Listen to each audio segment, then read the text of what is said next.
All right, Dave, look, smile, because if people are cruising through and they see happy people, they're going to be like, "Hey, what are those guys up to?" I like it. Yes. That's So, good marketing. yes, this is the Remodeler Show with yours truly, Kyle Hunt, and today I have Dave Pollard with Livco with me. And Dave, I just saw you hold up your mug, and I feel like you're just a creative dude. What's on the mug? Is there anything cool on the mug? It's pretty fancy. It's a Starbucks Chicago mug. Oh, So, and it's actually always a big design problem in kitchens and all of our projects because everyone ends up with about 200 Starbucks mugs from all the places that they go. So, um, this how is do just we one. This is just one of the 100 that we one of have. one of the 100? Interesting. So, would you say you're on the suburbs of Chicago? Tell people to start out with just a little bit about you, about your business, where you're located, and just so everybody knows, we already got a little crowd. If you can comment people and just say, "Hey, welcome. Nice to see you guys." Maybe a little comment, maybe a little like would be nice. And today, for the most part, Dave is going to just kindly and willingly share just different things that they've been testing and trying that's been working for them, whether it be from the marketing and sales side. I have some questions for him related to the design build model. We're going to share my screen and show his website a little bit. But we're also very interested in any questions that you guys have. But first, if you can just kind of introduce yourself. Yeah, sure. So we started Livco about 8 years ago in 2012. Basically, I always remember how old it is because it's when my twins were born. I just couldn't work a regular job anymore. So I had That, worked for. Dave, you follow my stuff enough. I interrupt. Okay. You couldn't work a job anymore because of the twins, like just too crazy, or just always wanted to run your own business, or tell me more about No, that. yeah, no, I definitely think I always wanted to run my own business in one way or another, and it was a long commute that was a little bit not super flexible, I guess. Hmm. So when you don't get a whole lot of sleep for a while, it gives you maybe the opportunity to reflect a little bit on maybe this is the time to make a change. So from there, I worked with Russ with the developer, and he was the director of construction there, and we saw an opportunity coming to Chicago, which was in foreclosure rehab work. Hmm. Basically, institutional investors were coming through and buying up all these old homes and fixing them up. So it was big Wall Street money that was coming through, and they were trying to do thousands of these, right? So we were not hammer swingers. We were sophisticated. Russ is a former home builder developer, and I'm a licensed architect. So we weren't really the type of people that were going to go in and fix these houses up. But the Wall Street people, we anticipated them needing a level of sophistication to bridge the gap between the money and the people performing the work. Hmm. So with my design background, I kind of shaped up an idea to try and streamline it and do what we call production rehab and see how efficiently we could do this. And then with Russ's extensive construction background, he was able to kind of facilitate that. So that was just kind of a way to get started. And then while we did that, we started to do a couple remodels here and there. We did an addition on my house, some friends and family projects, and then realized how was the client to deal with on that project on your house? Pain in the butt, friendly? Well, I didn't marry an architect, so I was smart. So she's known me since architecture school, so she kind of let me run with it. Okay. She let me push the limits and then would pull it back a little bit. But no, I think overall, I think it went pretty smoothly. So, but that started, you got an addition, and then it just all of a sudden now it turned into just full design build residential type projects. Yep, exactly. So we realized we were pretty good at doing that, and that just kind of grew. And then we realized we needed to really build a real company out of it. So, hired more construction personnel, hired more architects and designers and admin, and here we are. We have a real company, and I'm on live TV, stream. I would say this is probably the pinnacle of your career. I like it. Yeah. I'm excited. So, yeah, I'm happy to have you here. So, Livco, tell me the 30 seconds. What's with that business name? How'd that come up? So back when I had my first company, when I just did side design work, it was named Live Funner, which was kind of a silly name, but the whole idea was every architecture firm was kind of named after the Skidmore and the Owings and the Merrill and 150-year-old men and it just didn't seem that fun. So my whole thinking was, if we used Funner and Live, it was really more about, you know, being a little bit looser with it, being a little bit more creative with it, and maybe not being so rigid. And maybe that can translate to, you know, economic solutions that didn't have to be so perfect. And then when Russ and I started Live Co., like I said, we started in foreclosure rehab. So we didn't know that we were going to necessarily be design, build, remodeling. So Live companies allowed us kind of that series LLC to build out, you know, Live development or Live remodeling. And then it just kind of evolved towards what we are now, which was quickly shortened to Live Co.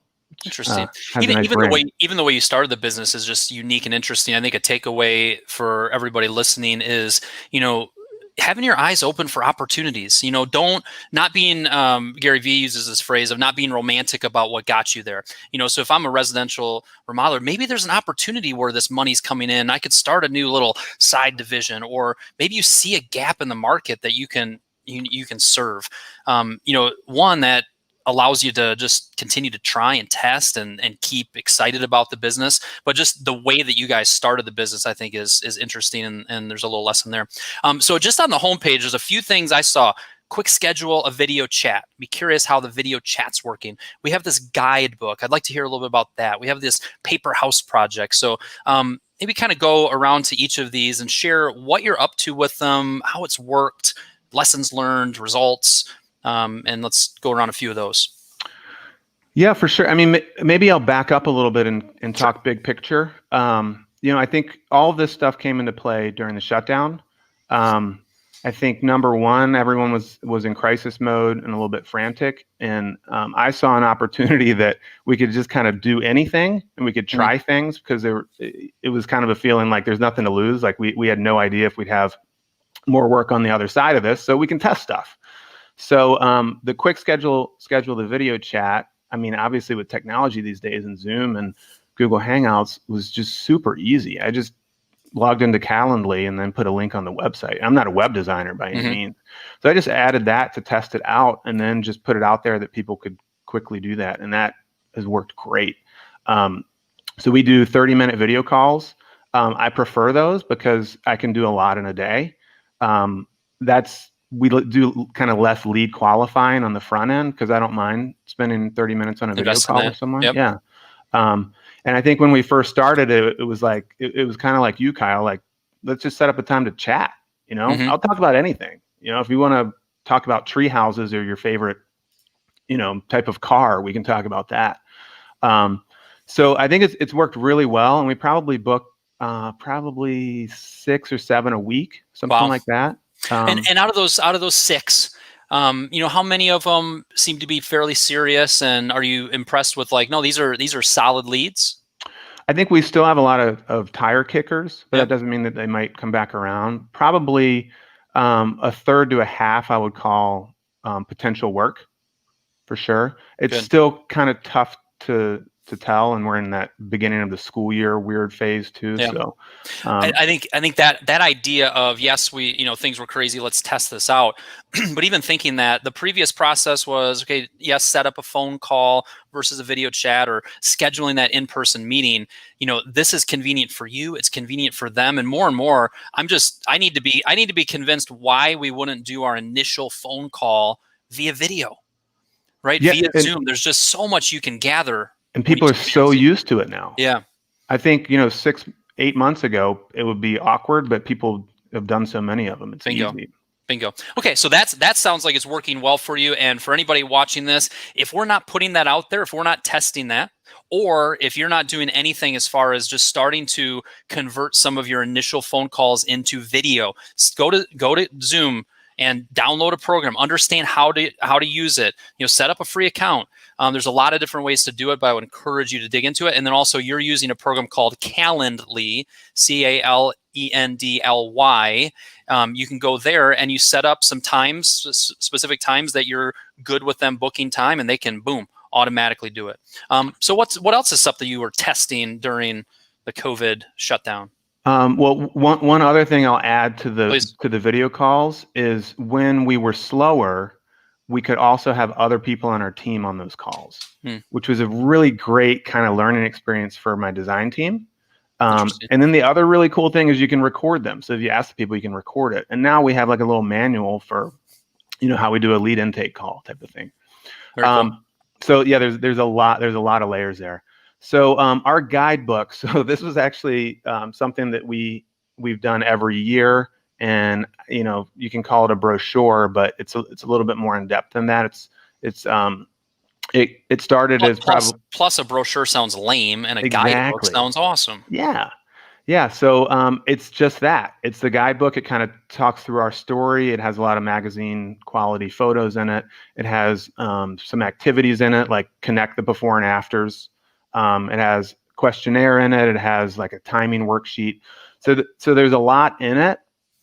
This is the first year we've done one that's this big, which is like 50 plus pages or something. Mm-hmm. And we made it in like February, and it's to take to those sales meetings.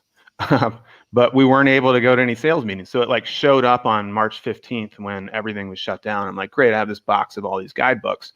So the first thing we did is made a little video flipping through the guidebook, just on an iPhone, and said, hey, our new guidebooks are here, but we can't get them to anyone. Contact us and we'll drop one in your mailbox, right? So that got a little bit of buzz, and then we used the issue to actually put the virtual version on that you can pan through. So and then Ron asked a question: would it be okay for us to download it? If you go to this page and then just click the button down here, see our digital version, it opens right up for you. And then Jim was commenting, COVID is a big cloud. Video chat has been a silver lining, right? There's some silver linings in this, no doubt. Yeah, no, we've learned a lot along the way. So how many of these did you buy in February? How many did you have printed? So we did 100, and then we just ordered another 100. Okay, cool. I mean, even this is just fun. Game time. Can you match the befores to the afters? Just something fun to do there, showing that before and after transformation. So much of when I look at the title of this, so much of what you have here, is probably mirroring a lot of what's on your website already, correct? Absolutely. Right. So we've got all of the different design examples of projects. We've got the team. We've got our process. Gets into probably this is some additional good stuff. Your needs, timing, questions. The thought behind this of creating something really professional that's got some weight to it to take out on sales calls is something that I see a handful of remodelers doing, but it's talking about differentiating yourself, and also just from a branding standpoint, it's a certain type of company, quality of company that creates this well-designed quality publication. So kudos for doing that, and also just kind of thinking through the strategy of it. So tell me a little bit more about how this is worked out with the guidebook. So I think it works out really well. I think each of those probably costs us about $10 to make. We use Blurb, BLURB, and you can basically make a trade book, and we upload it and have them printed. I think because I haven't been in front of a whole lot of people in person with it, or if I am, I've already walked them through it on a video call. I think it works well because I think it definitely elevates us to another level. I think it's to a quality that people maybe aren't throwing it away. It's maybe sitting on their coffee table that they might come back to. I think the worksheets in it are pretty usable. So if people want to talk about timing, there's actually a worksheet in the back that kind of, if you have an addition, add 4 weeks type of thing. Interesting. Several things. One, just a quick shout out to Maria Post, my wife's good college friend who lives in Glen Ellen. Oh, cool. Been there, traveled there, stayed there. I love how you have photography that's actually you and your team, right? If you have a professional photographer who's taking photos of your projects, to get some photos of you guys, and it's awkward to take this photo, isn't it? Yeah. Oh, yeah. We were just like talking like blah, blah, blah, blah, blah. It's super awkward, right? But it doesn't look awkward. It looks real. It looks legit. And it's powerful to see the actual team, to have more shots, getting those candid shots of your team. And also when you take shots of your team, some of the best performing social media posts I've seen from remodelers lately is a picture of their whole team and then you tag your employees in it. So that was something that I would encourage people to do. The other thing that I see here and that I would love your 2 cents on is there is such power in getting clear with this is how we work and what my process is. Tell me your thoughts on that statement I just made. No, absolutely. And remodeling is very complex. There's a lot of moving pieces. There's a lot of different specialists involved in it. Yeah. So our whole take on it is people want to use us because we're going to make this as simple as possible for them. So we have a two-step design process. I don't talk about construction that much. I kind of joke about it as an architect. I talk about, our design process, and then we build it, right? Mm-hmm. That's like and we try and make that really easy. And I talk about our construction team and our level of professionalism and who's involved in it. But yeah, we try and break design into two really simple steps. Our feasibility design is a paid design service that is a very intensive, creative dive into what their project can be. So I talk about that a lot. And I mean, I guess you could call it selling the next step or selling the first step mentality, but it's really the meat of the project. That's where we do all of the creative thinking. We document the entire project. We make sure that we think that it can work. We do the budgeting. So that's really like the meat of it, and everything that follows is somewhat production, right? So it's producing the drawings, it's getting them through the selections process, is getting to construction. So that kind of feasibility step is a really important piece that we definitely charge for. And we've been increasing our fees on that. We used to do a flat fee for every project. Of what? When we started, we did it for $750. So that's all we ever did was just these things, Yeah. And then we increased it to 2,000. Then we did 3,500. Then when COVID started, we said, well, let's just make a bunch of different tiers. So every different project type, I think we have 10 different tiers. Like if it's a basement, it's one fee. If it's an addition, obviously that's a lot more. So that's like 8,500. So we created these different tiers, and we can just create them. Like if we get a new project type that's just a dormer, I can just put that together, and now I have that. And I think that makes it really easy to immediately talk to clients about what the costs are for that first step to get started. Right. Carry on. I want to actually don't carry on. I want to draw attention to a couple things you just said. One is at the start of that, you said remodeling. What I like to tell clients is remodeling is very complex. And one of the things that we do is we try to simplify it. And we have two specific phases to the design and project development. Like I'm hearing clarity, right? And everybody listening to this, any remodeler listening to this, we have to continue to hone, to practice, to work on how you clearly articulate and effectively articulate how the process works. And what you're getting at there of now that we are just saying, you know what, for this type of project, boom, for this type of project, boom. I was just talking to one of my clients yesterday, and he was saying, Kyle, I'm struggling to get people through the design and project development section of things. And people keep asking me, when can you get on our schedule? And what I tell them is, well, either you can sign a letter of intent or you can sign a construction contract. And what you pay us for that is a percentage of the materials that we order. Do you hear problems with that? It's confusing, right? Is it one or the other? Is it just a flat fee? Simplify. Continue to practice how you explain your process, because it can help you cut through the clutter. It can give that client, that prospect, just clarity on how to say yes to your next step. So what you were, and I apologize I just wanted to draw everything you were saying there because I think there's value there. But now that you've got a flat fee for some of this, you're finding it even easier to just boom, here's how it works. Yeah, no, it's crazy easy. And if it doesn't work, we can, like if they say, well, I don't want to pay $4,500 for this, we can have that conversation. If that's why they don't want to move forward and it would be a good fit, we can have the conversation and say, well, what if we scale back that feasibility and we just do one design cycle? We can reshape that however we want, but that's really our kind of crucial starting point. Good. Let me catch us up on a couple comments. You got a Instagram follower. Love the work you do. This person needs to go to StreamYard.com/Facebook so we can see their pretty face. But the guidebook looks fantastic, so creative. Thank you. Construction is as a throwaway. I love it or I hate it. It all at the same time. Yes, it's true. It's true. So let's pause. Let's pause on that. That guidebook I think was a ton of value there. Do you have one of those little paper thingamajigs sitting around? I do. I have this one that my kids built. Tell people about this. And then here's, I think I printed. Yeah, so we created a paper house project during. Here, I'm gonna make myself disappear for a second so they can see during you the shutdown.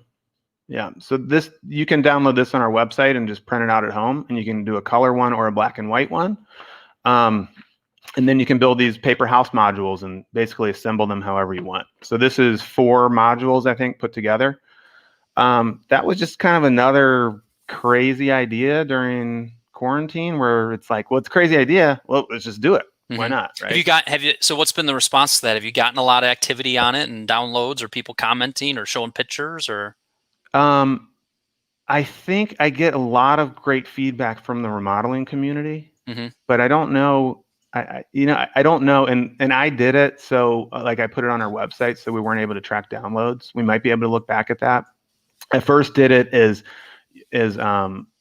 where we could capture their email address to do it. I'm like, I'm not doing that. If you want to print it out, just click on it and print it. We don't need all these email submittals. But I think we're talking about it right now, so it means something. Whether or not it specifically got me a project, I don't know, but it just kind of reinforces what we're all about. Right. It's showing creativity, design. It's just something fun, and it's something that can get the kids involved, which is interesting. And I remember when you came out with it, I think I follow you on Facebook. When I saw it, I'm like, that's just a cool idea. And it was also, you brought it out in a time where it's like, we're all sitting at home, we're not doing anything. And here's something cool that kind of ties in who we are, what we're about, with just a fun activity. Exactly. I mean, I think all of us on this, listening to this, are makers of sorts, and we like making things. That's why there's easier ways to make $1 than the remodeling industry, but we actually really enjoy making things. And it kind of started because I used to make paper houses when I was a kid. I was that big of a nerd. And my kids are sitting at home, not figuring out stuff to do. It's springtime in Chicago, which is just mud season. So I was like, well, make some paper houses. And then I just made them and said, hey, we can get these out there. Yeah, I mean, it's really just taking things that you would make at home anyway, or maybe try and do, and so tie them in. I'm going to keep on cruising because 30 minutes goes fast. Oh yeah. But one question, one comment. You just gave me a little peek into your story, and you said, I grew up just making paper houses. Like, it's just always been in me. I love design. I love architecture. I added that next part, but I assume that that's what you would say. There's great power in sharing your story. Like, I have a story of how I started my business and why, and it ties in with why I'm passionate about what I do. And I think over the years, I've gotten bored of telling the story, because I've said it so many times. But that prospect, you as a remodeler, that prospect that's never really met you, you're still working on building know, like, and trust with them, for you to take the time to explain why you're passionate about what you do, why you love what you do, they'll remember that, especially when you tell it in story form. So Dave, I would encourage you to make sure you're telling more of that story, because you hooked me right there. This is you. This is what you love to do. This is my passion. And that is important for me to hear as a prospect. And then just for everybody else, make sure that you're dusting off that story of why you do what you do. Do you have comments about that? No, I love it. Good. And then my question for you is just a broad question. Thinking about remodelers who are watching this, what's just a piece of advice you have for them? My biggest piece of advice is to have more fun.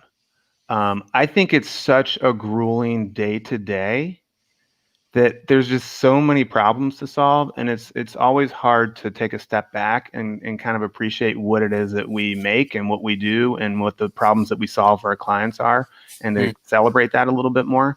I mean, I love it when we have a carpenter who brought his wife by one of our projects. I just think that that's like the coolest thing in the world. Where you really care about it.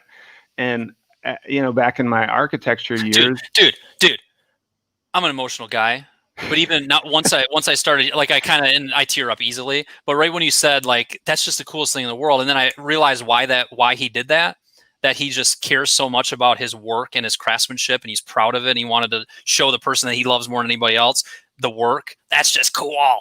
Yeah, as opposed to it's just a job. He became a carpenter because he loves it, right? Yeah. And to be able to kind of share that with other people is really such a wuss. Like, literally, that makes me tear up. But whatever. I didn't mean to make you cry. Whatever. Stop making me cry, man. But what you said of, like, have more fun, right? If we're not enjoying, if we're keeping all the fun for, well, once I build this big business and I'm at this level and I'm not doing this and then I'll enjoy the work. We've got to enjoy the process. And turning a ho-hum day into a fun day. Sometimes it's just the attitude that we take. Sometimes it's the way that we recognize and have perspective on what we're doing. Sometimes it's really taking that compliment from a client and realizing, wow, there's a lot of work that goes into that, but that's super cool. You know how you have fun? You build up the people around you. You serve the people around you. More focus on them, less focus on us leads to a lot of fun. So I loved how that was a broad question and where you went with that. I think that's very powerful. Another topic, and more in the interest of time, that I wanted you to just touch on and give your 2 cents on is, when you're an architect and you have that design experience and education and knowledge, you're coming to the table of this design build concept with a lot on the design side. There's a lot of remodelers who come to the design build side of it with a lot more emphasis on the build, experience on the build, and a little bit less on the design. Maybe they do a little design, or maybe they just kind of partner up with an architect or an interior designer. And something I'd love for your encouragement or 2 cents on is, I want more remodelers to just enjoy that creative process, to stick their nose in the creative process of the design side more, to not just rely on the architect or the designer they're working with, but really show an interest in that, because the perspective and the experience and a lot of times the creativity that they can bring to the table, I think is untapped sometimes. Any thoughts on that concept that I'm presenting? No, I 100% agree. One thing that we talk about, I think it's in our guidebook, we say lost in translation, right? So in the traditional model where the conversations start with the client way down here, and then it goes down so many lines to get into a piece of paper that then just gets handed to someone to price and to build. And there's so much that's lost in that, right? There's so much of the conversations about whether or not you watch TV in bed, and we need to plan for that, right? That are really the fun part that I really enjoy. So yeah, I think if you don't have design as part of your operation, I don't think there's anything wrong with that. And I'm in Remodeler's Advantage, and I know there's a big push for design build because I think it's a really good model. But there's also a lot of companies there, and I'm sure listening right now, that everyone's telling them they should design, but they don't want to. It's not what they do well, and that's fine. But I think having that relationship with the design and working with architects from the beginning, have pre-construction services that you can bring into that, or at least, in concept design, connect with that architect and say, can I meet with your client now and be part of this meeting so that I understand the full context of the project, is really invaluable, because I think otherwise it's just really disconnected, and I think it creates more inefficiencies. It's good. And just not as strong, I think, of a creative, it's just interesting doing this for 12 years, talking a lot about the sales process and watching my clients navigate the design build and all of that. The word creative, the word that Kyle, starting to meet, I've got a lot of clients I've worked with for years. I rarely hear somebody kind of go, Kyle, I know you're not like super geeked about this, but we did something super creative here, interesting. That makes it fun. That makes it interesting. You hear something and you're like, well, we could do that. Why are we not having more, smartphone stuff? Why don't we have some more cool technology? Why are you not asking that homeowner? I got a weird question for you guys. I want to ask you about your bedroom. I want to ask when you guys are laying in bed. Do you watch TV in bed? Right? Having some fun with, but like that's a design question. Are you right-handed or left-handed? That's a design question that's going to influence how I design space. So there's so many ways to tap into being more creative. You guys go to the International Builder Show, you see these cool products, step out and look into it and sell somebody on it. You seem like a creative client, and I've got something, we've never done it in a project. I saw it at the International Builder Show, and I'm dying to try it on one of our projects. Watch the budget increase and watch their happiness increase. Any thoughts? Right. No, absolutely. 100%. That's, we're working in people's houses, tearing them apart, to have that fun and that creativity alongside of it is invaluable for them and for our own sanity, I think. Excellent. So we're almost done. It's a quick 30 minutes, my friend. But so I want the people that have been watching live or even watching the recording, do what I say, actually. Like, I don't ask for a lot, but I'm going to do this. If you actually watch this, we just covered like 12 different interesting, good, some very tactical, some very strategic ideas. And when you reflect back on the guidebook and the online the videos, the different approaches, the photography, all these different things we touched on, design. What's a takeaway that you have? And then I want to end the show with you, Dave, sharing if people want to find your website or get in contact with you, how they do that. And then for you to also say, so actually do that, and then I'll give you the final question. Uh-oh. Okay. Yes. What's the final question? Well, you'll have to wait. Our website is www.livecompanies.com. That's L-I-V, no E, COMPANIES.com. We often get asked, is it live or live? And the reason we don't have an E is because live has an E. So anyway. It's true. And then you can follow us. We're doing a lot on Instagram. We're having a lot of fun with that. On Facebook, LinkedIn. We have a YouTube channel that we've been having some fun with, so you can find us on all of those things. Excellent. So the final question is it's not like a hard one. It's not a stumper. Okay. It's I'll answer it and then you'll answer it. If there was anything that you would kind of want to leave people with as far as something that we covered today or something that we haven't, but like, hey, if you heard nothing else, just be reminded of this idea. What comes to your mind of kind of the most important nugget that you'd want people to hear? Me first? It's your choice. You're the guest, so you can either choose to go first or you can defer to me. It's up to you. If I deferred, I was just going to say I agreed with you, but that's kind of cheating, isn't it? It's against the law. It's against the rules. Like that, you can't do that at the end here. I'm going to go first, give you a chance to hear. What is my big takeaway that I want everybody to really hear here? Where my mind is going is the fun answer. I asked this broad question. Do you have a piece of advice for your fellow remodelers? Here's somebody that's building a successful business that's invested in, a mastermind group with Remodelers Advantage. You've got all kinds of ideas. You could go into systems. You could talk financials. You could talk, job descriptions. You could talk about how you manage your team. There's all these different things you could talk about. And it was very interesting that you said, make sure you're having fun. And we need to be reminded of that, and we need to inject more fun into our business. And there's so many different ways to do that.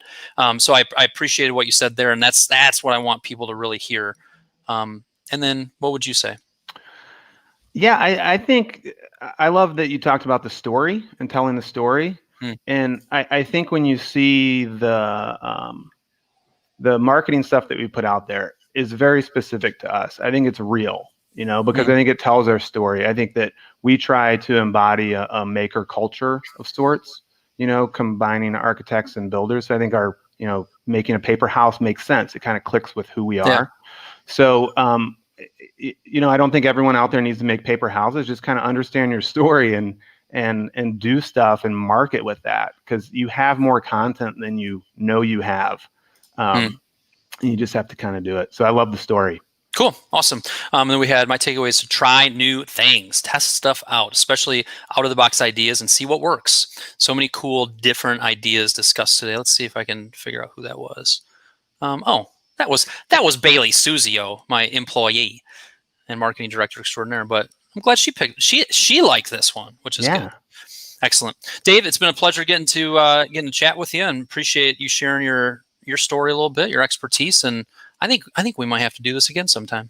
Yeah, I'm not doing anything ever, so just let me know. Name the time and place. You are a remodeler. You guys just sit on your hands all day. Oh, it's crazy these days. But all right, my friend. Good. Thanks so much. Thank you. Bye-bye.